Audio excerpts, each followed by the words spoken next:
नमस्कार,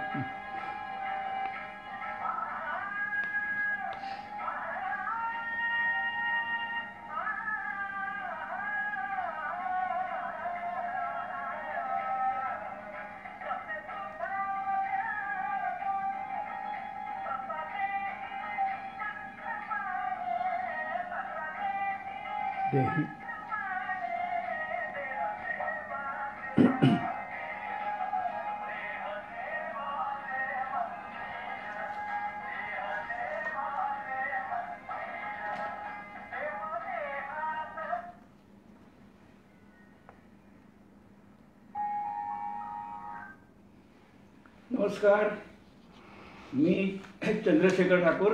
आपल्या सगळ्यांचं स्वागत आहे देहदान, नेत्रदान, श्रेष्ठदान या कार्यक्रमामध्ये. आज हा वेगळा विषय घेऊन मी तुमच्या समोर येतो आहे, कारण नेहमी चंद्रशेखर ठाकूर म्हटलं की शेअर बाजार, म्युच्युअल फंड, स्मृतींची ताळता पाने, भूतभुताडकी, नंतर कॅशलेस व्यवहार, हे सगळे विषय असतात. आज एकदम वेगळा विषय घेऊन येतो. याचं कारण आज जे आपले पाहुणे आहेत, आपल्याकडे आलेले आहेत, आत्ताच माझ्यासमोर बसले आहेत, ते ज्येष्ठ समाजसेवक श्रीयुत बाळासाहेब भागवत. ते बोरिवलीमधलेच आहेत. आणि मुद्दाम मी कार्यक्रमात उल्लेख अशासाठी करतो आहे की त्यांचं वय 87 पूर्ण आहे, 88 वर चालू आहे आणि 88 वर्ष 2 महिन्यांनी पुरी होतील.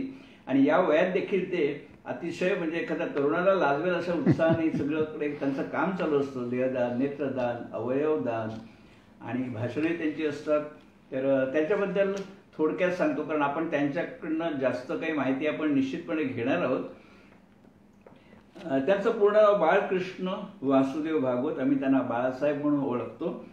आणि दधीचे देहदान मंडळ, हे जे देहदान आहे त्याचं जे संस्था आहे सगळ्यात पहिली, दधीचे देहदान मंडळ, त्याच्याशी ते खूप वर्षापासून संबंधित आहेत. आणि त्यांचा जन्म आताच आपण बघितला, 1933 सालचा जन्म आहे, मार्चमध्ये. म्हणून म्हटलं की आणखी 2 महिन्यांनी ते 88 वर्ष पुरी करून 89 वर्षामध्ये निश्चितपणे ते 100 गाठतील. मला देखील शंका अजिबात नाही, कारण आत्ता मी त्यांना म्हटलं की मी तुम्हाला आणायला येतो, म्हणाला नको नको मी येईन, आणि खरोखर ते एकटे आले आणि खरंच आनंदाची गोष्ट आहे. देहदान नोंदणीसाठी राजीव गांधी मेडिकल कॉलेज, कळवा, ठाणे, आणि दुसरं हे 1999 पासून सुरू आहे. आणि ग्रँट मेडिकल कॉलेज, मुंबई, 2003. ते देहदान नोंदणी आपण जी करतो आणि देह द्यायचा असतो त्याबद्दल आपण निश्चितपणे सविस्तर बोलणार आहोत. तर सर, हे मुख्यतः सांगायचं म्हणजे ठाकुर्ली येथे, ठाकुर्ली मध्य रेल्वेवरती, ठाकुर्ली येथे रेल्वेच्या कर्मचाऱ्यांच्या मुलांसाठी शाळा, त्या शाळेमध्ये त्यांनी जवळजवळ 4 दशकं अध्यापन केलेलं आहे. आणि मध्ये काही काळ ते MH हायस्कूल ठाण्याला देखील होते. आणि त्यामुळे पूर्णपणे शिक्षकी पेशामध्ये असल्यामुळे शिकवणं सोपं करून सांगणं ही त्यांची एकदम वैशिष्ट्य आहे कार्यक्रमाचं. आणि मी त्यांची अनेक व्याख्यानं याच्यापूर्वी ऐकली आहेत.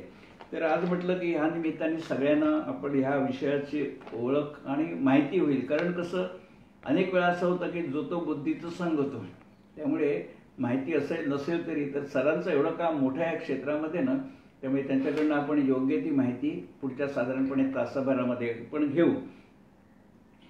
सरांनी अनेक ठिकाणी व्याख्यानं तर दिलीच आहेत, आणि मराठी, हिंदीमध्ये. त्यानंतर जुलै 2003 पासून आजपर्यंत त्यांनी पश्चिम रेल्वेवर गिरगाव ते डहाणू या परिसरामध्ये खूपच काम केलेलं आहे. 500हून अधिक इच्छुकांची नोंदणी केली आहे त्यांनी. आणि ABP माझावरती देखील त्यांचं व्याख्यान झालं आहे, आकाशवाणी मुंबईवरती त्यांचं व्याख्यान झालं होतं. आणि आपल्याला माहिती आहे लोकसत्ता अनेक विषयावरती, विविध विषयावरती अधूनमधून कार्यक्रम करत असतात, तज्ज्ञांना बोलावून. तर त्या कार्यक्रमाचं नाव बदलता महाराष्ट्र असं असतं. त्या बदलता महाराष्ट्रामध्ये देखील त्यांनी व्याख्यान दिलेलं आहे. तसंच नियतकालिकामध्ये ते सातत्याने लिहित असतात देहदान, अवयवदान या विषयावरती. आणि ज्यांनी नोंदणी केली आहे देहदानासाठी अशा सदस्यांना निधनापश्चात मार्गदर्शन करणं की देहदान प्रत्यक्षात होण्यासाठी, ते काम ते करत असतात. आणि दुसरं म्हणजे आम्हाला आदर वाटतो, आनंद होतो की मुंबई उपनगर जिल्हा अवयवदान समितीवर अशासकीय सदस्य म्हणून ज्येष्ठांतर्फे ते सदस्य आहेत तिथे. आणि आजही कुणी सांगितलं आमच्याकडे, त्या दिवशी बघितलं मी गेल्या 6 महिन्या लॉकडाऊनच्या आधी दैवज्ञ समाजाचा मेळावा होता बोरिवलीमध्ये, तर त्यांनी सांगितलं आम्हाला माहिती द्या. सर तिथे गेले होते. ते कुठेही नाही म्हणत नाहीत आणि ह्या वयात देखील ते अगदी आनंदाने सगळीकडे जात असतात. तर मी आता त्यांना प्रश्न विचारतो म्हणण्यापेक्षा जे प्रश्न सर आहेत ना ते माझ्या मनातले आहेत आणि सगळे सामान्य माणसांच्या देखील मनातले ते प्रश्न आहेत. बरोबर. त्यामुळे ते अतिशय प्राथमिक वाटतील तुम्हाला, पण आम्हाला अगदी पहिल्यापासून सगळं समजून घ्यायचंय म्हणून ते प्रश्न मी विचारत असतो. म्हणतो नेत्रदान, देहदान, अवयवदान आपण हळूहळू त्याच्याबद्दल तुमच्याकडनं माहिती घेणारच आहोत. पण मला समजतं ते असं की एखाद्या व्यक्तीने नेत्रदान केलं तर डॉक्टर येऊन त्याचे डोळे वगैरे काढून घेऊन जातात सगळं, आणि त्यानंतर जो उरलेला देह राहतो त्याचं आम्ही रीतिरिवाजाप्रमाणे आम्ही त्याचं दहन करतो किंवा दहन दफन जे काय असेल ते. तर हे बरोबर आहे. होय होय. आता मला एक विचारायचं आहे की हे जे आपण डोळे देत असतो ते निधन झालं एखाद्या व्यक्तीचं तर किती तासामध्ये ते डोळे काढून घेणं आवश्यक असतं? निधन झाल्यापासून साधारणपणे डॉक्टरनी एक सर्टिफिकेट दिलं, वेळ नक्की झाली की तेव्हापासून 5 ते 5.5 तासात डोळे काढले गेले पाहिजेत. 5 ते 5.5 तास काढले गेले पाहिजे. आणि म्हणून जिथे कुठे नेत्रपेढी आय बँक जवळ असेल, आता बोरिवलीमध्ये रोटरीची आय बँक आहे. कुठे आहे ती? ती पलीकडे राजेंद्रनगरमध्ये आहे. हां. आणि त्यांचे 3 ह्याचे नंबर्स आहेत, मोबाईल नंबर्स आहेत अगदी हॉटलाईनसारखे. आणि त्याच्यावरनं आपल्याला तिथे फोन केला की रात्री अपरात्रीसुद्धा व्यक्ती आपल्या घरी डोळे काढून नेण्यासाठी येतात. हो. एकच मी ज्यांना त्यांना सांगत असतो की हे करताना अत्यंत काटेकोरपणे आपण पत्ता दिला पाहिजे, शोधण्यामध्ये वेळ जाऊ नये. हां, हेच तुमचं वैशिष्ट्य आहे की जे लोकांना माहिती सांगतात त्यात हा महत्वाचा मुद्दा आहे की पूर्ण जास्तीत जास्त तपशीलवार पत्ता आपण देणार. आणि आणखी माहिती म्हणजे तिथे नोंदणी वेगळी करावी लागत नाही. नाही, त्यांचं एक छोटंसं असं आडवं पत्रक आहे, ते आपल्या कुटुंबातल्या यांची नावं लिहून लिहून आपल्या घरीच ठेवायचं. सहज मिळेल असं शोकेसमध्ये ठेवायचं. आणि तिथे नंबर 3 दिलेले आहेत, ते हॉटलाईन्स आहेत. मग तिथे फोन केला की कोणतीही व्यक्ती येणार. त्यासाठी आधी नोंदणी नाही, नोंदणीची आवश्यकता नाही. फोन केला की ते येतात. म्हणजे ताबडतोब निधन झालं की शक्यतो लगेचच मला वाटतं 10 मिनिटांमध्ये आपण फोन करणं आवश्यक आहे. म्हणजे ही जी मर्यादा आहे 5 तासाची. आता त्यातले 2 आणखी माहिती सांगतो की अनेकांना समजूत असते की अंधांना डोळे द्यायचे म्हणजे एकाच व्यक्तीला दोन्ही डोळे दिले जातात. तर तसं नाही. आपण देताना 2 डोळे देतो आणि 2 व्यक्तींना एक डोळा बसवला जातो. 2 व्यक्ती डोळस बनतात. म्हणजे हां, असं एका व्यक्तीने नेत्रदान केलं की 2 व्यक्ती बघू शकतात. हो. दुसरा भाग असा की हे कुणालाही कुठेही सांगितलं जात नाही.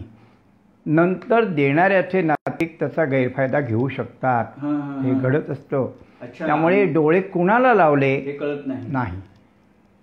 काही गोष्टी ह्या पण आपली इच्छा असली तर माझे डोळे अमुक व्यक्तीला द्यावे तर तसं करता येतं का?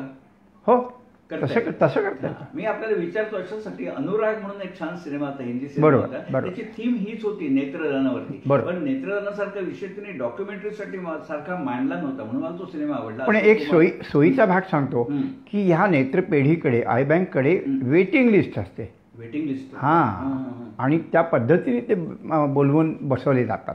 पण मग एखाद्या व्यक्तीने सांगितलं स्पेसिफिक हा माझा नातेवाईक आहे त्याला बसवा तर तसं? हो, तसं केलं जातं. हो हो हो. ते अनुराग सिनेमामध्ये तेच दाखवलं होतं की ती जी मुलगी असते तिचा मित्र असतो, लहान मुलगा असतो, तो त्याचा अकाली मृत्यू होतो. त्यामुळे त्या मुलाचे डोळे ह्या मुलीला बसवले जातात. बरोबर. आणि म्हणून म्हणते तो मनात प्रश्न आला. आपल्या संध्याताई टेंबे आपला कार्यक्रम बघतायत. संध्याताई तुमचं खूप खूप स्वागत. संध्याताई टेंबेमुळे मला सरांची माहिती झाली. मला संध्याताईंचे आभार. आणि संध्याताईंनी ग्रुपवर देखील आपला कार्यक्रमाचं माहिती टाकली आहे जेणेकरून जास्तीत जास्त लोक बघू शकतील. बरं, मात्र आपण म्हणालात की नोंदणी करायची गरज नाही, म्हणजे आयत्या वेळी आपण नेत्रदान करू शकतो. बरं, आणि मी असं ऐकलंय की एकदा नेत्रदान झालं, डॉक्टर आले आणि त्यांनी डोळे काढून घेऊन गेले की मंतरमध्ये पापण्या अशा मिटतात. त्यामुळे आपल्याला कळत देखील नाही की ह्या व्यक्तीचे नेत्र काढून घेऊन गेलेले आहेत. अगदी बरोबर. म्हणजे चेहरा विद्रूप नाही, ते काळजी घेतात डॉक्टर तिचे चांगले. दुसरं आणखी मला विचारायचे की हे रोटरी क्लब किंवा ह्या संस्था असतात ना ज्या डॉक्टरची व्यवस्था करतात काढायची, तर समजा त्यांनी ते डोळे काढून घेऊन गेले डॉक्टर की ते ठेवतात कुठे? त्यांच्याकडेच असते की आय बँक असते की सरकारी काही व्यवस्था असते? हे डोळे कुठे ठेवले जातात? आता एक आहे, आय बँक्स ह्या जसे मेडिकल कॉलेजेस फार मोठ्या संख्येत नाहीत, तशा ह्या आय बँक्स सुद्धा फार मोठ्या संख्येत नाही. आपण राहतो तेव्हापासून तिथून जवळच काही असेल असं नाही, पण ते व्यवस्थित जपून ठेवतात. कारण सामान्यतः 72 तासामध्ये ते बसवणं वगैरे व्हायला आवश्यक असतं. तोपर्यंत ते प्रिझर्व करून व्यवस्थित ठेवतात. सामान्यतः 72 तासात बसवलं गेलं पाहिजे. प्रश्न पुढचा विचारणार होतो की एकदा डोळा काढून घेऊन गेले की किती तासात? 72 तासामध्ये तो म्हणजे 3 दिवसामध्ये बसवला गेला पाहिजे. पण ती पुढची व्यवस्था आपल्याला काय काळजी करायचं कारण नाही. जे घेऊन जातात ते सगळे करत असतात. असं अलकाताई वाठारकर आपल्या ज्येष्ठ नागरिक संघाच्या त्या देखील कार्यक्रम बघतायत आणि तुम्हाला नमस्कार सांगितला अलकाताईंनी. तर दुसरं केलं की दान केलं की आपली जबाबदारी संपली, तर खरंच आहे. पण आता मी तुम्हाला विचारणार होतो की किती महिन्यामध्ये, तर तुम्ही म्हणालात की 72 तासामध्ये. 72 तासामध्ये, महिन्यामध्ये नाही, तासामध्ये, 3 दिवसामध्ये ते करायला लागतात. अच्छा, हो ठीक आहे. आता थोडंसं मी वेगळं विषय, देहदान जो आपण जास्त ज्याच्यावरती मेहनत करताय की त्याचा प्रचार करताय, देहदानाकडे मी वळतो थोडं. तर मरणोत्तर देहदान करण्यामागे असा उद्देश काय असतो? बघा, ह्या आयुर्विज्ञानामध्ये, मेडिकल सायन्समध्ये जसं पुस्तकी ज्ञान असतं, त्याच्याबरोबर अंतर्गत शरीर रचना कशी आहे हे समजावं म्हणून शरीर विच्छेदन अनिवार्य आहे. बरोबर. आणि ते शरीर विच्छेदन माणूस जिवंत असताना अशक्य नाहीच. म्हणून मृत शरीर घ्यायचं, ते टिकवून ठेवायचं, सांभाळून ठेवायचं, टिकवून ठेवायचं आणि त्याचं विच्छेदन करायचं. आता मी तर असं म्हणतो की आज आधुनिक काळामध्ये हे सगळं आपल्याला समोर उपलब्ध झालेलं आहे. पण प्राचीन काळात अगदी भारतामध्ये आपण 3ची नावं घेतो, चरक, सुश्रुत, वाग्भट, ह्यांनी जो सगळं लिहून ठेवलेलं आहे ते शरीर विच्छेदन न करता याच्यावर आपण विश्वास ठेवू शकू का? नाही. त्या काळी सुद्धा, आज बोलबाला आहे, त्या काळी बोलबाला नव्हता असं. तर त्यामुळे अंतर्गत रचना कळावी म्हणून, समजावी म्हणून. कारण बुकिश नॉलेज बरंच असतं. बरोबर, अगदी बरोबर. पोथी पंडित. आणि आज सुद्धा काही मेडिकल कॉलेजमध्ये ही व्यवस्था पुरेशी समाधानकारक नाही. बुकिश नॉलेजच. आता मी तपशिलात जात नाही. अनेक वेळा होतच असतं की पुस्तकी ज्ञान आणि पुस्तकी अनेक व्यक्ती पुस्तकी ज्ञान तर नसतं, फारशा शिकलेल्या नसतात, पण त्यांचा जो अनुभव आणि त्यांची जन्मताच जे असतं ना, ते महत्वाचं असतं. पण एक थोडासा वेगळ्या स्वरूपाचा प्रश्न विचारतो की ज्यावेळी अनेक बेवारस प्रेतं अशी रस्त्यावर पडलेली असतात, तर ती शेवटी सरकारकडेच येतात. पर्यायाने त्यांचा सगळा अंत्यविधी वगैरे सगळं सरकारतर्फे होतं. मग अशी जे बेवारस प्रेत देह जे मोठ्या संख्येने असतात, मग ह्या देहदानाची एवढी आवश्यकता का भासते की ते एवढे पुरेसे नाही आहेत का? मुळात कसं की देह वैद्यकीय महाविद्यालयात, मेडिकल कॉलेजमध्ये पोचल्यावर तो टिकवून ठेवण्याची प्रक्रिया सुरू होते. आता मुळात मुदत किती आहे? मृत्यूच्या क्षणापासून 8-8.5 तासात वैद्यकीय महाविद्यालयात देह पोचला पाहिजे. किती तासात? 8-8.5 तासात. 8-8.5 तासामध्ये देह पोचला पाहिजे.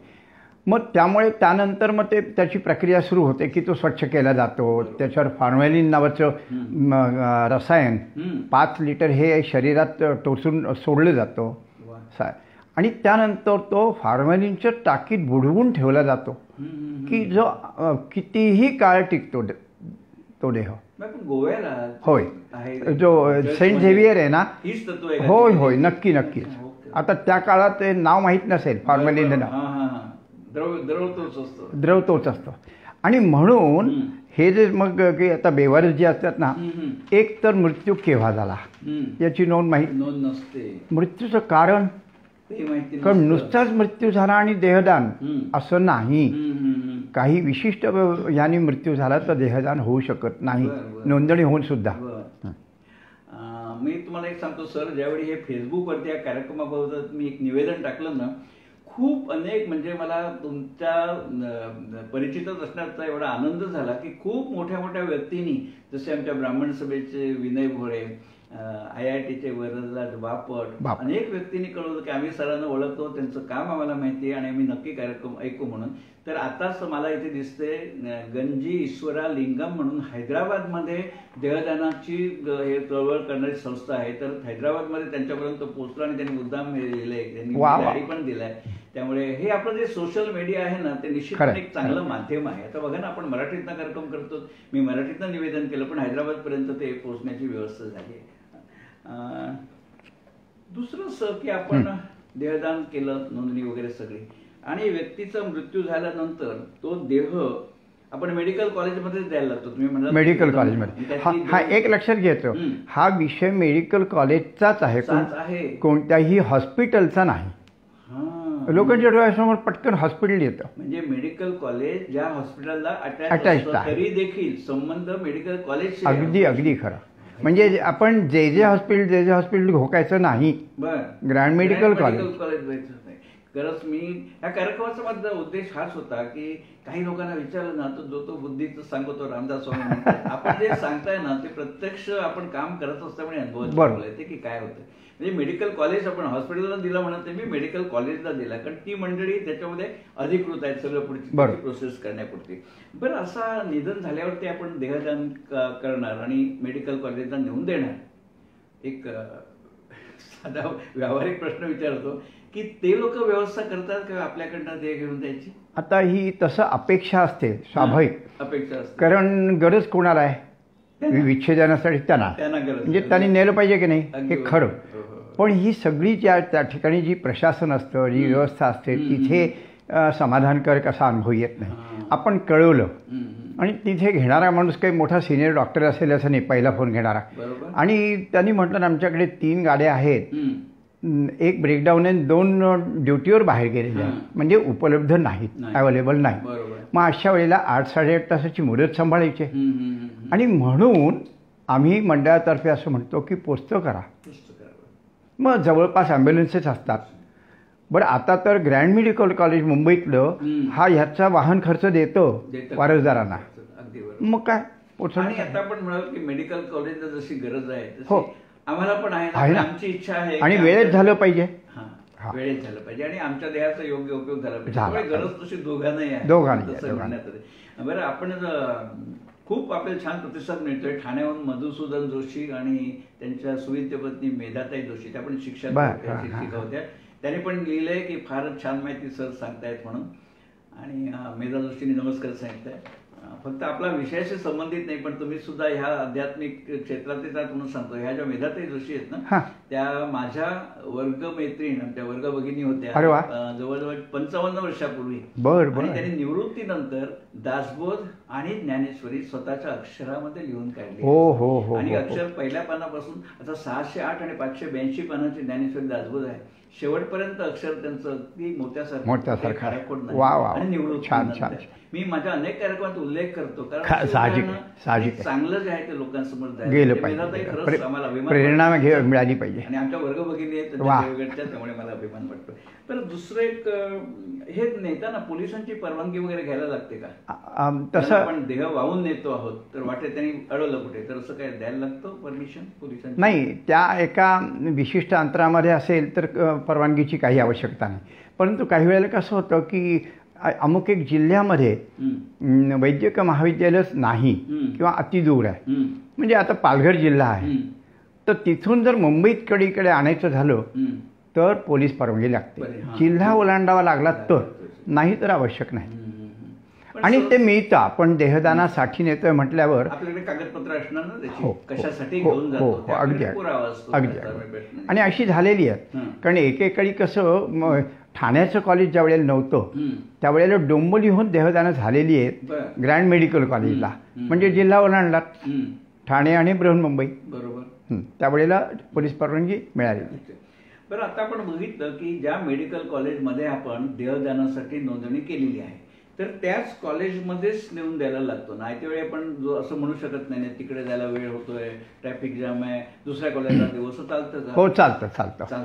सरकारने ज्या वेळेला असा अनुभव आला की कुठे कुठे नाकारलं गेलं वगैरे, सरकारचं परिपत्रक आहे आणि प्राध्यापक राम कापसांनी त्याच्यात लक्ष घातलं होतं, खासदार राम. हो, कल्याण.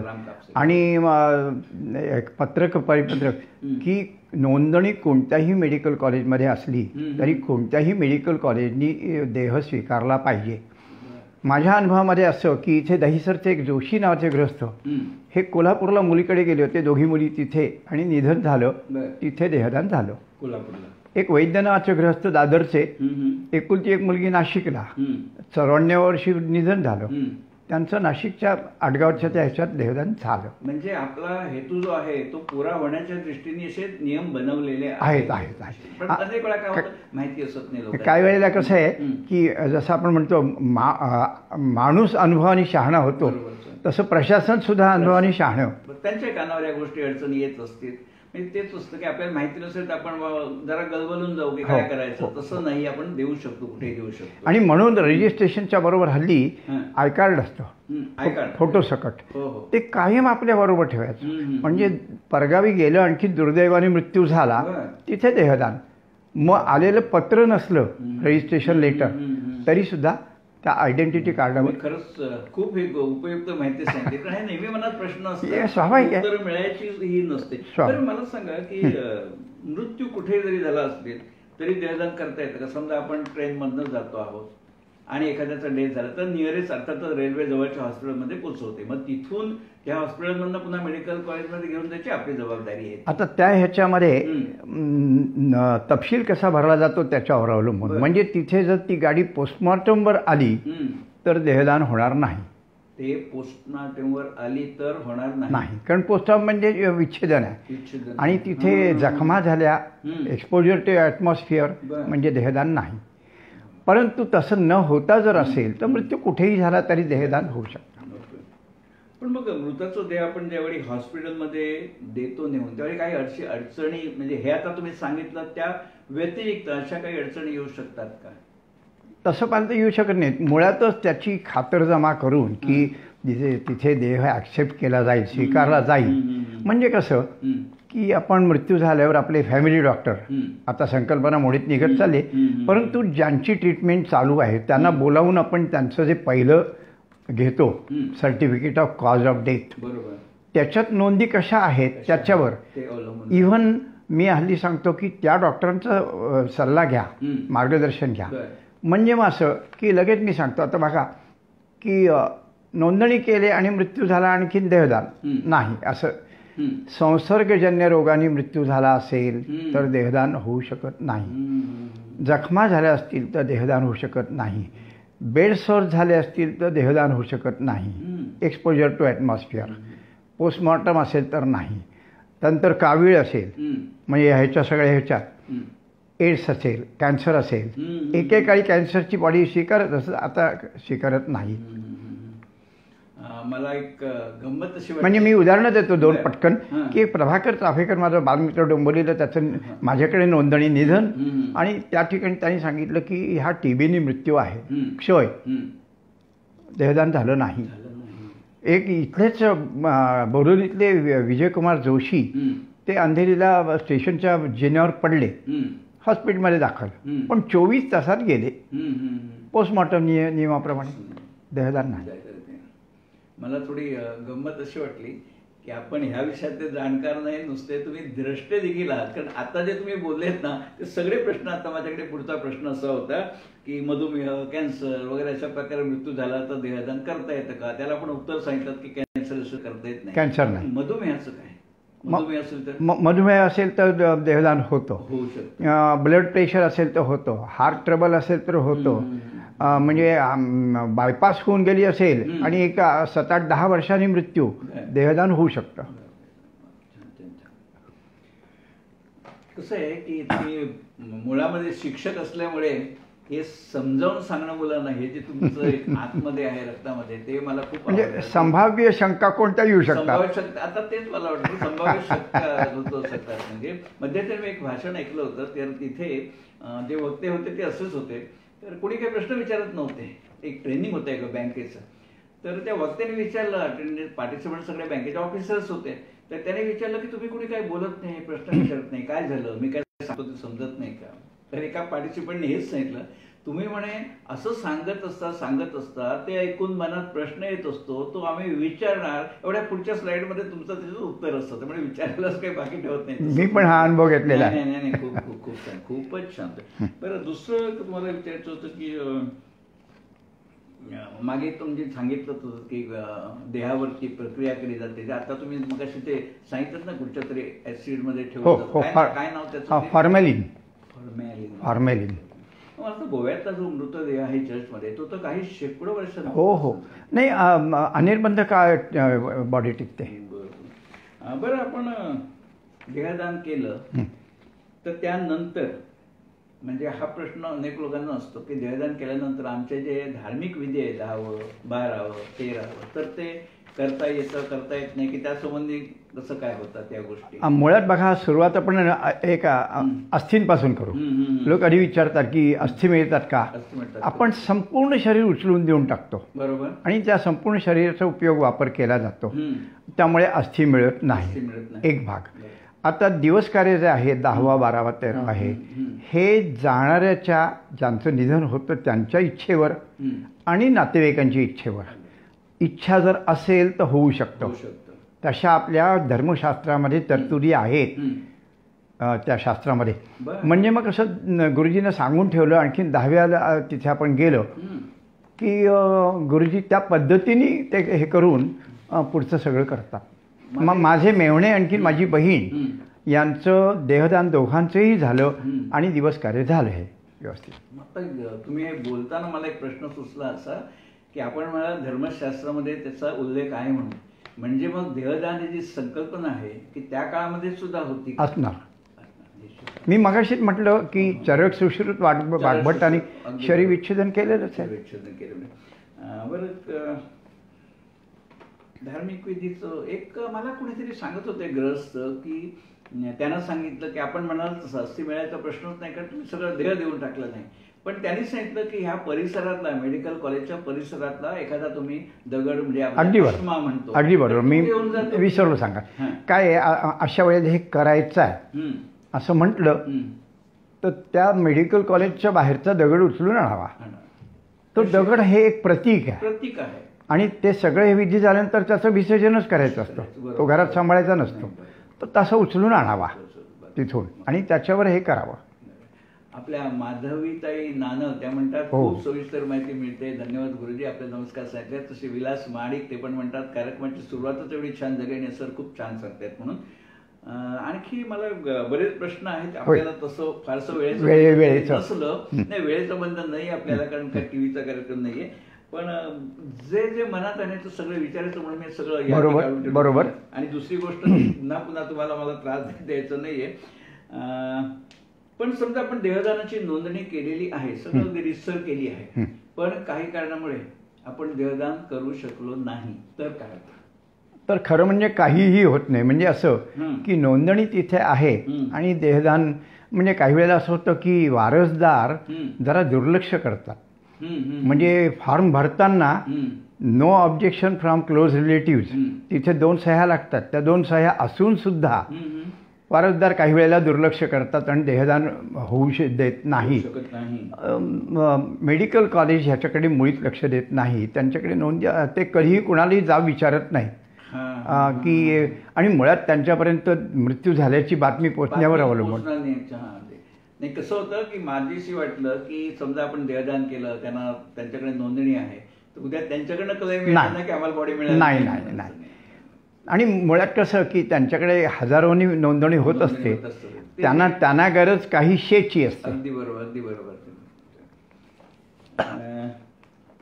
आता मृत्यू पश्चात आपण देहदान करतोच आहोत, पण तुम्ही नेहमी बोलता की अवयवदान म्हणून. त्या दोघांमध्ये नेमका काय फरक आहे, देहदान आणि अवयवदान? की जसं परोपकाराय पुण्याय पापाय परिपेड, मग हा परोपकार आपण जिवंतपणी करतो तसा नंतर सुद्धा व्हावा की समाजाला उत्तम डॉक्टर्स मिळावेत, म्हणून हा परोपकार. म्हणून आपण देह देतो. अवयवांनी कसं एक व्यक्ती एक माणूस जिवंत राहतो, त्याचा मृत्यू टळतो त्याच्यापासून, म्हणजे ती अधिक उदात्त संकल्पना आहे. अवयवदान ही निश्चितच उदात्त संकल्पना आहे, परंतु तेवढीशी ती सहज सोपी व्यवहार्य नाही. त्याला जरा जडतर आहे. कारण मृत्यू कसा होतो, आपले शरीरातले अवयव मृत्यूच्या क्षणापासून फक्त 6 तास वर्किंग कंडिशनमध्ये असतात. मग या 6 तासात अवयवदानाचं ते होऊ शकेल का, म्हणजे बसवण्यापर्यंत? कारण कसं आहे, नाही नाही हो हो. आणि कसं आहे की ब्लड ग्रुपपासून सगळं मॅच झालं पाहिजे. ते करता करता सगळ्या प्रकारच्या टेस्ट आणि तशा पद्धतीची सर्जरी करणारे सर्जन पाहिजेत. सरसकट सगळे MS ही सर्जरी नाही करू शकत ट्रान्सप्लांटची, आणि म्हणून त्याला जरा जडतर आहे. आणि म्हणून सामान्य मृत्यूनंतर अवयवदान नाही. मग ज्यावेळेला ब्रेन डेथ होतो, मेंदू मृत, अवयव जिवंत आहेत, काम करतायत. अरुणा शानभाग, तिला जगवलं होतं, नुसतं देह जगवला होता, तिचं अवयवदान होऊ शकलं असतं. ते कोणते अवयवदान त्याचे सामान्यतः हृदय, लिव्हर, किडनी हे होऊ शकतात. पण जी व्यक्ती डोळे हे 5-5.5 तासात, डोळे 5.5, पण हे जेव्हा आपण म्हटलं हृदय किंवा किडनी, तर ती काढली, तो मनुष्य ब्रेन डेड आहे, म्हणजे शरीर जिवंत आहे त्याचं, पण ज्या क्षणी त्यांच्या परवानगीने किडनी काढली, हृदय काढलं, तर त्या क्षणी त्याचा मग तो मृत्यू नाही. ब्रेन डेड पद्धतीच्या ह्याच्यात ब्रेन डेड, मग बाकी अवयव वर्किंग कंडिशन मध्ये. अवयव काढल्यानंतर त्या देहाची काय परिस्थिती राहते, तो मग मृत्यू झाला. मग ते हा मोठा फरक आहे की ब्रेन डेडच्या मध्ये देणं. त्यामुळे अवयवदान हे उदात्त संकल्पना असून सहज सोपं नाही, म्हणजे इच्छा असणं नक्कीच चांगलं. दधीचे देहदान मंडळ जिथे आपण 4 वर्ष अध्यक्ष होतात, तर असा प्रचार करायचा त्यांची काय पद्धत असते? असे व्याख्यानं वगैरे आयोजित करतात किंवा कसं? हो, व्याख्यानं म्हणजे कुठेही असं कुठल्याही ग्रुपमध्ये बोलवलं तर तिथे व्याख्यानांसाठी आमचे कार्यकर्ते सगळे जातात, जसं मी जात असतो. परंतु व्यक्तिगत स्वरूपात असं नाही. एकच आहे की फोन करून कोणी विचारलं, काही कोणी माझ्या घरी स्वतःच्या आलं, काही वेळेला कसं फॉर्म भरायला, फॉर्म न्यायला, कोरा फॉर्म न्यायला माझ्याकडे कोणी येतात, आणि मग प्रश्नोत्तरांच्या ह्याच्यात थोडंसं प्रबोधन होतं. तेवढं. पण हा कार्यक्रमाचा उद्देश हाच आहे, बरोबर, एकाच वेळी काही हजारो माणसापर्यंत योग्य माहिती पोहोचेल. कारण आपण एकटे कुठे कुठे जाणार हा पुन्हा प्रश्न पडतो. व्यक्तिगत प्रचार प्रसार नाही. आणि खूप चांगली चांगली मंडळी बघते. आपले सुरेश देवधर जे आपल्या बोरिवली ज्येष्ठ नागरिक संघ पश्चिम त्याचे कार्यवाह आहेत, ते देखील कार्यक्रम बघतायत. संध्याताई म्हणतात खूप माहितीपूर्ण. संध्याताई, तुमचे पुन्हा आभार, तुमच्यामुळे मला सरांची ओळख झाली. असो, काही काही डॉक्टर सांगतात की देहदान करू नका. खरं डॉक्टरांनी सांगू नये, काही वेळा असं सांगतात की नातेवाईकांना त्रास सहन करायला लागतो वगैरे. त्यात काय तथ्य आहे? मला तर वाटत नाही त्याच्यात काही तथ्य असेल असं. मुळात हे थोडं खेदजनक आहे की जे डॉक्टर्स 4.5 वर्ष तिथे शिकताना थिअरेटिकल अॅनाटॉमी बरोबर प्रॅक्टिकल अॅनाटॉमीसाठी स्वतः शरीर विच्छेदन करतात, त्यांनी असा विरोध करावा हे खेदजनक आहे. त्यांनी उलट उत्तेजन द्यायला पाहिजे. म्हणजे माझ्याकडे पूर्वी नव्हतं, परंतु आता आमच्याकडे डॉक्टर्सची नोंदणी व्हायला लागलेली आहे देहदानासाठी. म्हणजे मी राहतो माझ्या बाजूला डॉक्टर वालोटी यांचा दवाखाना आहे, त्यांनी माझ्याकडेच इच्छापत्र भरलेलं आहे. आपल्या बोरिवलीच्या ज्येष्ठ नागरिक संघाचे दुसरे आपल्या सहकार्य अलकाताई वठारकर, त्यांनी पण तुम्हाला मुद्दाम निरोप सांगितला की खूप खूप चांगली माहिती तुम्ही देताय म्हणून. मगाशी मी तुम्हाला म्हटलं की नेत्रदान केलं, माणसाचा नैसर्गिक मृत्यू झाला, नेत्रदान केलं, आणि मग उरलेल्या देहाचं आपण रीतिरिवाजाप्रमाणे धार्मिक विधी दहन वगैरे केलं. त्याच्याऐवजी नेत्रदान केल्यानंतर जो देह शिल्लक राहतो त्याचं देहदान करता येतं का मेडिकल कॉलेजला? की ते म्हणतात की अखंड नाही. नेत्रदान स्थानिक पातळीवर जवळच्या जवळ 5-5.5 तासात त्यानंतर देह पुढे नेतो. पाळलं पाहिजे की नेत्रदान करून त्यांच्याकडे पोहोचेपर्यंत जे काय असेल ते 7.5 तासात व्हायला पाहिजे, तेवढं पथ्य पाळलं. आणि अशी उदाहरणं आहेत आमच्याकडे की त्याच्यामध्ये कसं तुम्हाला म्हणजे मी सांगतो, मुलुंडला माझे मेवणे होते जोशी म्हणून, त्यांचं निधन झालं. त्यांच्या मुलांनी नेत्रदान केलं वडिलांच्या ह्याचं, आणि देहदान केलं. दोन्ही गोष्टी म्हणजे त्या एका माणसामुळे 2 व्यक्तींना दृष्टी मिळाली. होणाऱ्या डॉक्टर्ससाठी छान छान, खूप खूप छान माहिती. खरंच तुम्ही सांगता हे प्रश्न माझ्या मनात खूप स्वाभाविक आहे. आणि तुमची मी व्याख्यान जिथे ऐकली तिथे प्रश्नोत्तराला वेळ मिळाला नाही. आणि दुसरी गोष्ट माझ्या खूप वर्ष मनात होतं की असा कार्यक्रम आपण करावा म्हणून.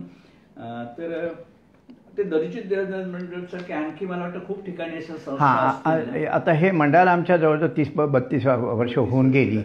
आणि मग आता गुरुदास तांबे म्हणून डोंबिवलीचे माझे मित्र, माझ्याहून ज्येष्ठ आहेत वयानी, आजही काम करतायत. होय होय. आणि त्यांनी पुण्याच्या एक जोशी नावाचे गृहस्थ, त्यांच्यापासून प्रेरणा घेऊन त्यांनी हे मंडळ उभं केलं. आता मात्र अनेक ठिकाणी, म्हणजे जसं इथे गोरेगावला, आता नाव पटकन आठवत नाही, आपटे, तुम्ही ज्यांच्याकडे नोंदणी केली, आपटे, हां हां, आपटे काका. त्यानंतर इकडे वसईला एका गृहस्थाने हे सुरू केलेलं आहे.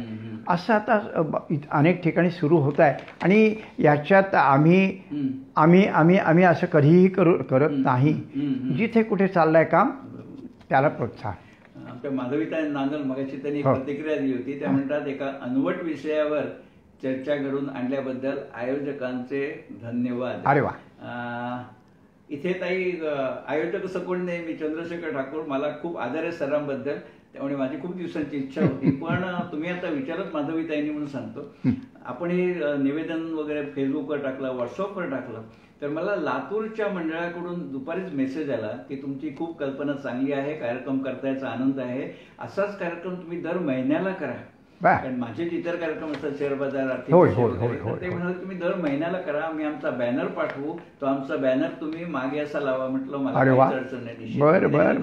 जसं हैदराबादहून आपण म्हटलं, दुसऱ्या ग्रस्तांचं पण, त्यांचं अमरावतीला मंडळ आहे, त्यांचं पण आलं. म्हणजे कुठून लोक दखल घेत असतात चांगल्या कामाची. आणि मुद्दाम मी त्याच्यामध्ये लोकांनी उल्लेख केला की 88व्या वर्षी हे काम तुम्ही करताय, की निश्चितपणे त्याला महत्व आहे. आणि एक मग सांगतो मी त्याच्यात की मी शिक्षक असल्यामुळे मी ह्याच्यामध्ये मला स्वतःला ह्याच्यात सगळे जे अनुभव आले ते नावासकट मी नोंदलेले आहेत. एक सहज अनुभव सांगतो की मगाशी विषय झाला की नोंदणी नसताना होतं की नाही. ग्वालेरचे माझे एक मेवणे, ते डोंबिवलीला मुलीकडे होते, धाकट्या मुलीकडे.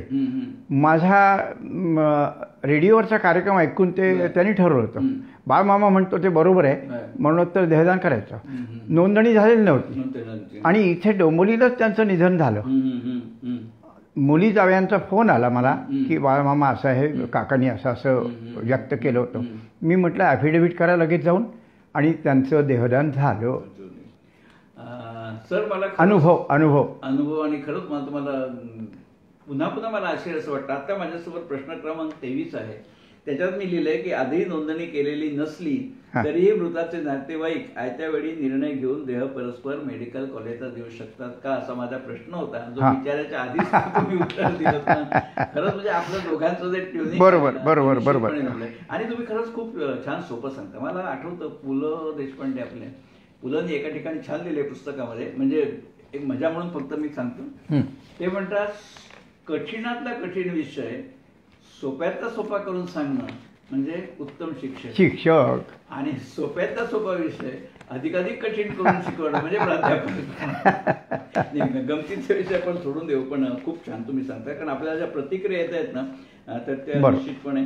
आणि मला तुम्हाला आणखी विचारायचं होतं की निधन झाल्यानंतर जिवंत जे असतात ते आपण दान करू शकतो का, त्याला तुम्ही उत्तर दिलं की आपण दान करू शकतो, आणि काय काय करू शकतो ते पण तुम्ही त्याच्यात सांगितले. आता हे देहदानाची नोंदणी करायची मी स्वतः केली आहे. आणि आत्ता आपण, मी तुम्हाला म्हटलं, राष्ट्रीय देहांगदान जनजागृती समिती, त्यांच्या अध्यक्षांचा मेसेज आला आहे की चांगला कार्यक्रम चाललाय, नमस्ते म्हणून. म्हणजे मंडळी खरंच दखल घेत आहे चांगल्या कामाची, आणि तुमचं तर नाव निश्चित आहे, एवढे वर्ष तुम्ही करताय. मला एक मेसेज आलेला आहे, तो मगाशीच आला होता, तो आता स्क्रोलवर वरती गेला. मी आदर करतो त्या प्रश्नाचा. त्याने लिहिलं आहे की तुम्ही हा कार्यक्रम करता तर तुम्ही स्वतः देहदानाचा फॉर्म भरला आहे का? मला आवडला, पण मला अजिबात राग आला नाही प्रश्नाचा, उलट आनंद वाटला की मी माझं सांगण्यापेक्षा तुम्ही प्रश्न विचारलाच म्हणून उत्तर देतो. माझ्या घरातल्या सगळ्या मंडळींचा देहदानाची नोंदणी झालेली आहे. आपटे काका गोरेगाव त्यांच्या मार्फत झाली आहे. त्यामुळे लोकांसंगे ब्रह्मज्ञान असं नाही, निश्चितपणे मला त्याचं महत्व पटलेलं आहे आणि नक्की केलेलं आहे. एवढंच नव्हे तर मला अशी काळजी आहे की आमच्या पश्चात कुणीतरी कुटुंबाचा मनुष्य सांगेल की हे बरोबर तसं होऊ नये म्हणून मी शिवाय एका कागदावर लिहून जरी ठेवलेलं आहे की कुणीही ह्याला ऑब्जेक्शन घेऊ नये. मी प्रश्नकर्त्याचं नाव सांगत नाही, पण खरंच आवडलं की त्यांचं असं की करताय का, कारण मी काय आहे, मला असं वाटतं की मी जर केलं नसेल ना तर हा कार्यक्रम करायचा मला नैतिक अधिकारच नाहीये, म्हणून म्हटलं निश्चित. म्हणजे आपल्यासारखाच नैतिक अधिकार मलाही पोचला नसता, पण मग समर्थाने आपल्याला शिकवून ठेवलेलं आहे, आधी केले मग सांगितलं. अगदी बरोबर. पण तुमच्या मंडळाचं नाव जे आहे ना, दधीची देहदान मंडळ, ते दधीचे ऋषी होते, त्यांच्याबद्दल थोडक्यात काही सांगू शकता? आता काय आहे, जुन्या पुराण कथांमध्ये आपण बोधप्रद अशा कथा असतात आणि अनेक असुर राक्षस हे तपश्चर्या करून सिद्धी प्राप्त करून असं काहीतरी वर मिळवतात. वृत्रासूर नावाचा असा एक असुर आणि त्याला अमरत्वाचा पट्टा मिळाला होता, म्हणजे हे वरदान मिळालेलं होतं. आणि नंतर तो माजला आणि ज्यांना त्यांना त्रास देऊ लागला मानव समाजाला देवांपर्यंत. त्यामुळे त्रस्त झालेले देव हे भगवान विष्णूकडे गेले आणि त्यांना विचारले काय करायचं, ह्याच्यावर इलाज उपाय काय. तर भगवान विष्णूने सांगितलं, भारतामध्ये दधीची नावाचे ऋषी आहेत, त्यांच्याकडे जा आणि त्यांची हाडं मागून घ्या. हां, आणि त्याच्यापासून वज्र बनवा आणि त्या वज्रांनी त्याचा मृत्यू होऊ शकेल, एवढाच एक विकल्प पर्याय त्याच्यामध्ये. आणि हे सगळं घडलं. आता देव तिथं येऊन प्रार्थना करायला लागले हात जोडून. महर्षी दधीचीनी जनहितासाठी आहे, लोकहितासाठी आहे आणि म्हणून योग बलानी प्राणार्पण केलं आणि त्यांच्या अस्थींपासून इंद्राचा जो कारागीर त्वष्टा कारागीर त्यांनी वज्र बनवलं. आणि त्यामुळे म्हटलं तर विश्वामधले पहिले देहदाते महर्षी दधीची, म्हणून तो आदर्श आणि जनहितासाठी.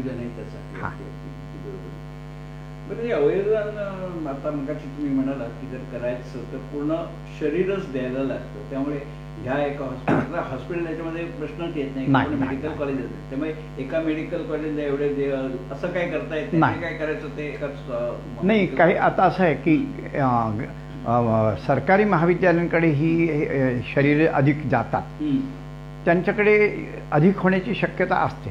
परंतु बाकीची जी खाजगी किंवा संस्थांची अशी वैद्यकीय महाविद्यालय आहेत त्यांना तुटवडा पडतो आणि मग ते त्यांच्याकडे बळी फिरवतात. हे घडतं, हे होऊ शकतं. म्हणजे ग्रँड मेडिकल कॉलेज कुठल्या तरी दुसऱ्या मेडिकल कॉलेजला एका संस्थेचं आहे, त्याला बॉडी पाठवतं. मगाशी आपण ते गाणं सुरुवातीला ऐकलं ना, देह देवाची मंदिर, तर मला असं वाटतं की आपण नेहमी एखादी वस्तू समजा घरात अडगळ झाली तर कोणाला तरी आपण देऊन टाकतो. किंवा माझ्याकडे 5 शर्ट्स आहेत, एवढे लागत नाही, एक शर्ट कोणाला तरी दिलं आहे, म्हणजे गरज नाही मला म्हणून दिलं आहे, ते वेगळं झालं. आणि जी वस्तू आपल्याला खूप प्रिय आहे, जी मंगल आहे, ती देणं याच्यामध्ये खूप फरक आहे. कारण जसं तू म्हणतो देह देवाचं मंदिर, एवढं ते देवाचं मंदिर असलेला देह आपण देतो, त्यामुळे ते निश्चितपणे त्याच्यामध्ये त्याला महत्त्व जास्त आहे असं. आणि मगाशी तुम्ही हे सगळं डोळ्यांचं सांगत असताना मला आठवण झाली की काही वर्षापूर्वी टाइम्स ऑफ इंडियामध्ये बातमी आली होती. टाइम्स ऑफ इंडियामध्ये बातमी आली होती, आता प्रसिद्धी पेपर आहे तो, ती आकडेवारी 100% खरी असेल असंही नाही, पण त्यांना जिथून मिळेल त्यांनी ती आकडेवारी अशी आहे की संपूर्ण जगामध्ये 3,70,00,000 अंध आहेत. 3,70,00,000 आणि त्यापैकी भारतामध्ये 1,50,00,000 आहेत, म्हणजे जवळजवळ भारतामध्ये आहेत. ही परिस्थिती कुपोषणामुळे होत असेल का, एवढ्या मोठ्या संख्येने अंध व्यक्ती आहेत ती? काय, आता मी शिक्षक आहे, भूगोल सुद्धा मी शिकवलेला आहे, त्यामुळे आपला इतका विशाल देश आहे आणि अगदी शहरा महानगरांच्या खाली जाऊन कानाकोपऱ्यापर्यंत अगदी ग्रामीण भागामध्ये वनवासी याच्यामध्ये वनामध्ये लोक राहिलेले आहेत. त्यामुळे अपूर्वपोषण, कुपोषण आणि परंपरागत असलेल्या काही समजुती आणि त्यामुळे हे सगळं घडतं. आता त्याबरोबर आता हे जे अपुरेपण जे संख्येचं जे आहे की नेत्रदान होत नाही, पुरेसं प्रबोधन होत नाही. याच्या यावर प्रत्येक मृत्यूनंतर बाकी देहदान वगैरे जाऊ दे, विश्वास असं नसो, नेत्रदान का बरं होऊ नये? असं झालं तर अगदी काही थोड्या काळामध्येच अंधत्व बाजूला होईल. एक आता माहितीसाठी सांगतो की एकूण एक अंध व्यक्तींना डोळा बसवून दृष्टी येते असं नसतं. हां, त्यांची तो दोष कसा आहे त्याच्यावरती अवलंबून. मुळामध्ये समजा आता जसं डोळा बसवला, त्याला पुरवठा होणाऱ्या रक्तवाहिन्या तिथे जर दोष असेल तर नवीन बसूनचा उपयोग होईलच असं. पण ती आकडेवारीमध्ये ना मला अजून आठवतं, शेवटी असं होतं की 3,70,00,000 जगामध्ये आहेत, त्यातले 1,50,00,000 भारतामध्ये, म्हणजे जवळजवळ निम्मे आपल्याकडे आहेत. त्याच्या खाली आकडेवारी अशी होती की आपल्या लोकसंख्येच्या 7% 7% दरवर्षी माणसं मरतात. आता आपली 135 कोटी लोकसंख्या झाली तर साधारणपणे 8 कोटी लोक दरवर्षी आपले मृत्यू होतो. 8 कोटी नाही, त्यातल्या फक्त 1.5 कोटी लोकांनी जर नेत्रदान केलं ना तर हा म्हणता प्रश्न सुटून जाईल. खरंय खरंय. तर तरी सुद्धा आपण आता जे म्हणालात ना की याला प्रबोधन होत नाही, हे एकमेव कारण आहे. कारण जे आपल्या समजुती आहेत की अर्धवट देह माझा राहिला तर मोक्ष मिळणार नाही वगैरे अनेक मंडळी सांगतात. समजुती कशा असतात बघा की डोंबिवलीला एका घरी एका छोट्या मुलाचा अपंग मुलगा होता, अगदी त्याला सांभाळला होता, त्याचं निधन झालं. ते त्याचे आई वडील दोघं प्राध्यापक, आणि त्यांनी दोघांनी ठरवून त्याचं नेत्रदान केलं. आता खानदेशमध्ये त्यांचं मूळ गाव, त्यांची तिकडून नातेवाईक सांत्वनाला आले आणि ते मग बोलायला लागले, अरे काय काय केलं काय तुम्ही, हे त्याला पुढचा जन्म अंधाचा येईल. अशा प्रकारच्या ज्या समजुती आहेत ह्या अगदी प्रत्यक्ष घडलेली घटना. तर त्यामुळे ह्या समजुती दूर करणं म्हणजे प्रबोधन खऱ्या अर्थाने. मग किती आपण उच्च शिक्षित, काही वेळेला मी सुशिक्षित हा शब्द जपून वापरतो, सु हा उपसर्ग, उच्च शिक्षित सुद्धा अशा समजुतीचे असू शकतात. म्हणून याच्या यावर ज्यांनी भले देहदानावर विश्वास नसेल, का होईल, मुक्ती मिळेल की नाही, मोक्ष मिळेल की नाही, पण डोळे तर द्या. 8 कोटी लोक मरत आहेत आणि आपल्याला 1.5 कोटी लोकांसाठी डोळ्यांची आवश्यकता सुद्धा. मला असं वाटतं, म्हणजे मी कदाचित मगाशी आपण म्हणालात की 1.5 कोटी अंध म्हणजे 1.5 कोटी डोळे पाहिजेत असंही नाही. लोकांच्याकडून असेल तर त्यांना एक डोळा आंधळा मागतो, एक डोळा म्हणतात, तसं त्याला अजिबात. आणि देताना 2 दिले तर 2 अंधांना हाती मिळतं. पण मग 8 कोटी लोकांपैकी 1.5 कोटी देखील देऊ देत नाहीत नेत्रदान. ही खूप गंभीर गोष्ट आहे. प्रबोधनाची किती गरज आहे, आवश्यकता आहे, निकड आहे. कारण ह्या ज्या समजुती आहेत ना, ती माझं मोक्ष मिळणार नाही, हो असं मला ज्यावेळी कोणी सांगितलं की असं मोक्ष मिळणार नाही वगैरे, तर मी सहज म्हटलं की आत्ता माझा दिसतंय की माझ्यामुळे जर 2 व्यक्ती जग बघू शकतात, तर पुढचं कोणी ते मोक्ष मिळेल नाही मिळेल. मी तर पुढे जाऊन म्हणतो की आयुष्यभर आपण सक्षम झाल्यानंतर काही ना काही देत असतो. केवळ खिशातून पैसेच असं नाही, कष्ट करतो. आता कोरोनाच्या ह्याच्यात भरपूर सेवा लोकांनी केली. हे आयुष्यभर करत असल्यानंतर मृत्यूनंतर सुद्धा डोळे म्हणा किंवा अवयव म्हणा किंवा देह म्हणा, हा जर समाजाच्या भल्यासाठी दिला जात असेल तर मी सरळ विचारतो, का बरं मोक्ष मिळणार नाही? आयुष्यभर सत्कृत्य केलं, मृत्यूनंतर त्या निर्जीव शरीरांनी सुद्धा सत्कृत्य घडलं तर मोक्ष का नाही मिळणार? आणि हा माझ्या मनात विश्वास असेल ना तर नक्की मिळेल. महत्वाचं म्हणजे हे जे अपसमज गैरसमज जे आहेत तेच मूळ कारण आहे सगळं होण्याचं. मगाशी मी तुम्हाला सहज म्हटलं होतं की किडनी एखादी व्यक्ती समजा आपल्या घरामधल्याच कोणाला गरज आहे आणि दोघांचं ब्लड ग्रुप वगैरे सगळ्या त्या रिक्वायरमेंट आहेत, तर जर जमत असतील तर आपण देऊ शकतो ना आपल्या नातेवाईकांना. तसं डोळ्याचं पण होऊ शकतं आपण म्हणाले, पण त्याचं प्रोसिजर काय आणखी काय गुंतागुंतीचं आहे का? आपल्याच ओळखीच्या माणसाला जर डोळे द्यायचे का? सामान्यतः डोळ्यांच्या बाबतीत फारसं असं घडत नाही की जिवंतपणी डोळा दिला, असं सामान्यतः आजपर्यंत ऐकिवात नाही आहे कुठे. जिवंतपणे गेल्यानंतर हो आपण सांगू शकतो. ते नातेवाईकांनी लगेच सांगितलं पाहिजे की आमच्या नात्यातले असे आहेत, ते गरजू आहेत, वेटिंग लिस्टच्या बाहेर जाऊन आपण हे करायचं. म्हणून एक मेडिकल कॉलेजचे विद्यार्थी ह्या देहावर शिकतात म्हणतात, तर मग त्यांच्याकडे तो देह असतो त्याच्यावर साधारणपणे किती दिवस, किती महिने, किती वर्ष ते करत असतात? 5 लिटर फॉर्मॅलिन शरीरामध्ये टोचलं, भरलं आतमध्ये कानाकोपऱ्यापर्यंत जातं ते, आणि फॉर्मॅलिनच्या टाकीत ते बुडवून ठेवलं की कितीही काळ ते टिकतं. मग गरज ज्या वेळेला असेल डिसेक्शनच्या वेळेला, म्हणजे प्रॅक्टिकल ॲनाटॉमी ज्याला वेळापत्रक कॉलेजमधलं म्हणू आपण, त्यावेळेला ते बाहेर काढली जाते, स्वच्छ केली जाते, त्याचे पीसेस केले जातात, कारण पूर्ण शरीर एकाच टेबलावर नाही, आणि ते वेगवेगळ्या टेबलावर हे प्राध्यापकांच्या निरीक्षणाखाली ते दिलं जातं विच्छेदनासाठी म्हणून. आता पुढचंही सांगतो की एवढं सगळं झाल्यानंतर मग ते जे काही मांसल हे आहे अमुक आहे तमुक आहे त्याचं पुढे काय लगेच असा प्रश्न पुढे येतो. तर या सगळ्या मेडिकल कॉलेजना एक भट्टी अनिवार्य आहे, कंपल्सरी. त्या भट्टीमध्ये मांसल भाग, मी हल्ली त्याला दहन केलं जातं शब्द वापरतो, जाळलं जातं नाही शब्द वापरतो, दहन केलं जातं. हाडं तपासली जातात, स्वच्छ केली जातात, आणि चांगली व्यवस्थित असतील तर त्याला प्रिझर्वेटिव्ह लावून त्याचे सांगाडे बनवले जातात, जे आपण शाळा कॉलेजच्या सायन्स रूममध्ये बघतो. त्यामुळे मी हल्ली गमतीन म्हणतो, मरावे परी सांगाडा रूपी उरावे. मी तुम्हाला मगाचपासून सांगतोय की तुम्ही द्रष्ट्या आता तुम्ही हे वाक्य बोललात त्याच वेळी नेमका सुरेश देवधर आपल्या पूर्वी ज्येष्ठ नागरिक संघाचे कार्य आहेत, त्यांनी हेच लिहिले प्रतिक्रिया, मरावे परी नेत्ररूपी उरावे, नेत्ररूपी उरावे, तसं मरावे परी देहरूपी उरावे, सांगाडा परी अवयवरूपी उरावे. म्हणजे आपल्याला तो एक आनंदच आहे. नक्की नक्की निश्चितपणे आनंदाला तर मोजमापच नाही, मोजमाप नाही. निश्चितपणे तुम्ही खूप छान माहिती सांगितली. आणि महत्त्वाचं म्हणजे कसं झालं की माझ्याकडे ज्याची प्रश्नावली होती ना सगळी पुरी झाली, सगळे विचारायच्या आधीच तुम्ही सांगितलं, त्यामुळे उत्तम शिक्षक तो की जो एक आता मी मुद्दा मांडलाय, दधीची दहदान मंडळाची जी त्रैमासिक पत्रिका आहे, तर तिचा अंक येत असतो 1 जानेवारीचा ताजा जो अंक आहे त्याच्यामध्ये मालाडच्या मेधा कुलकर्णी आणि सुजाता परांजपे या भगिनींनी त्यांच्या वडिलांचं 94व्या वर्षी निधन झालं, कृष्णा कुलकर्णी, आणि त्यांच्या इच्छेनुसार त्यांचं देहदान झालं.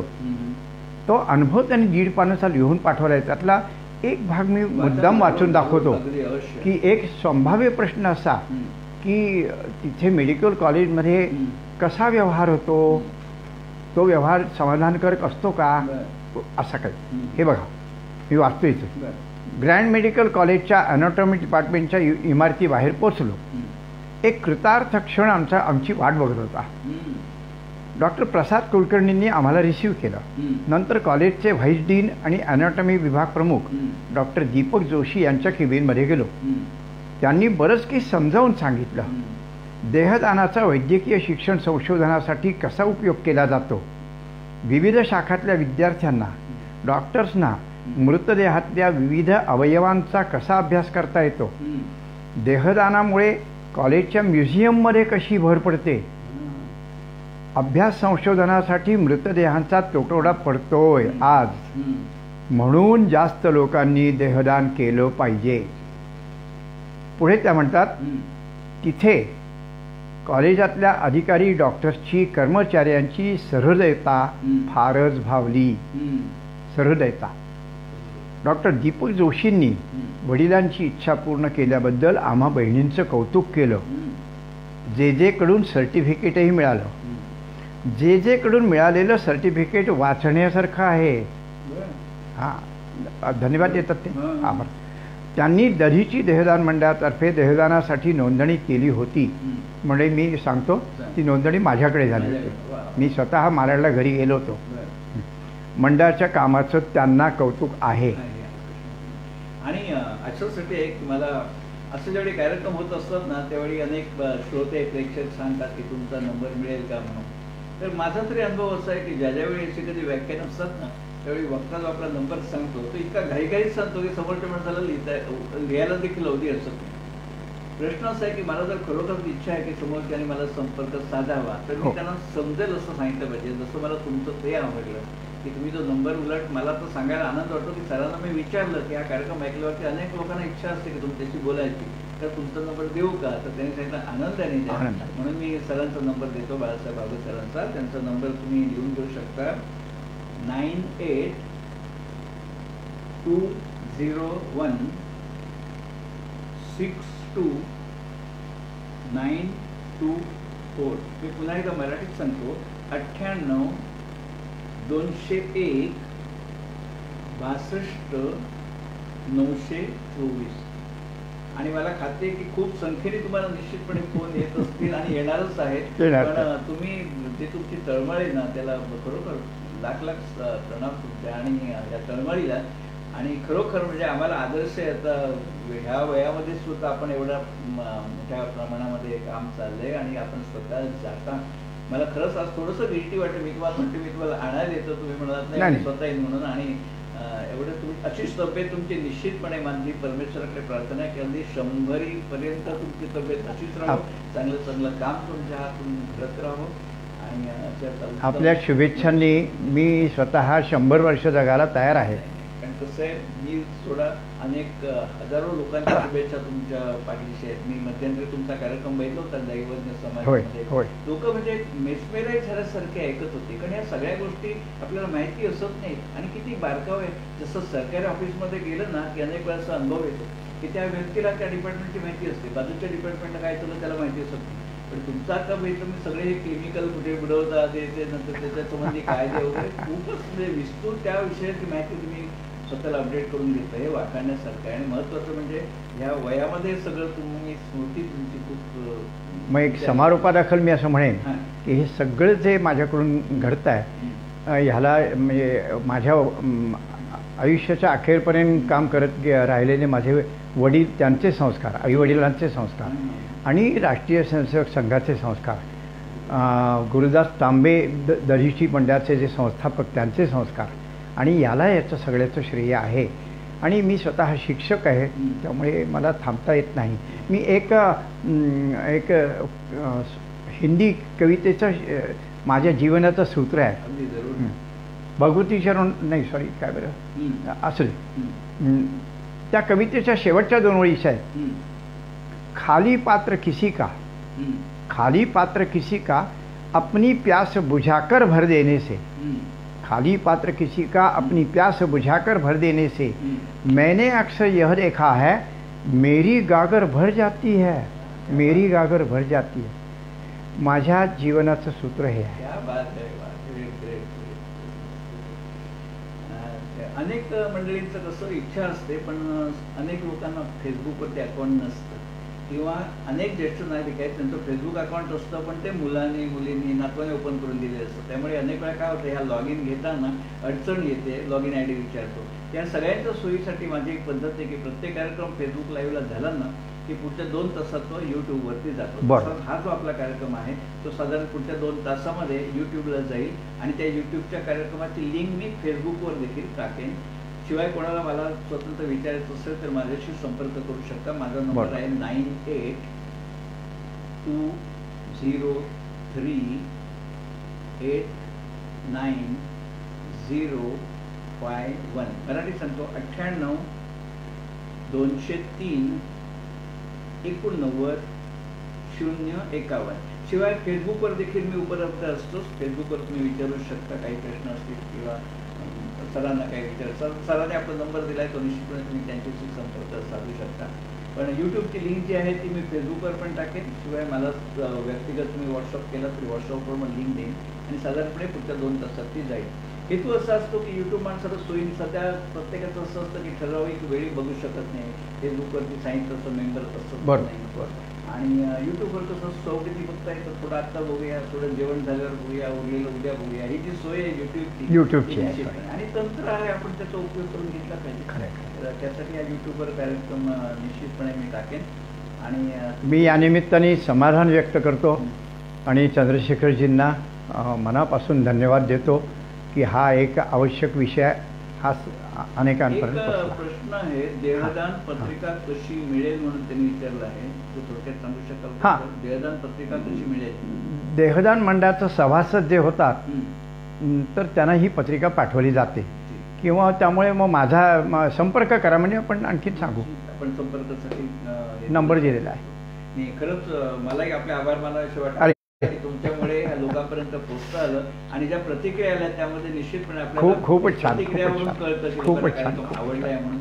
सर्वसाधारणपणे कसं असतं गाण्यांचा कार्यक्रम वगैरे त्याला जास्त उपस्थिती असते, पण आज इथे मी बघतोय सातत्याने मंडळी बसलेली, सोडून गेला नाही. म्हणजे हे जे यश आहे ना त्याचं श्रेय तुम्हाला आहे. ज्या सोप्या पद्धतीने तुम्ही सांगितलं ना त्यामुळे लोकांना भावतं.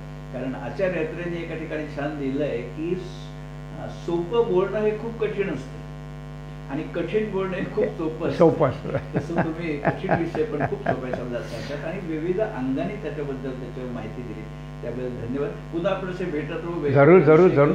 आणि सर्व श्रोत्यांना प्रणाम की असंच विषय नेहमीप्रमाणे वेगवेगळ्या विषयावरती फेसबुक लाईव्ह कार्यक्रम होत असतील. कारण आता जाहीर कार्यक्रम मला वाटत नाही पुढच्या 6 महिन्यात तरी पूर्ण खरं. पण हेच एक माध्यम आहे. पण ह्या निमित्ताने एक झालंय की या माध्यमाचे लोक जोडली गेले.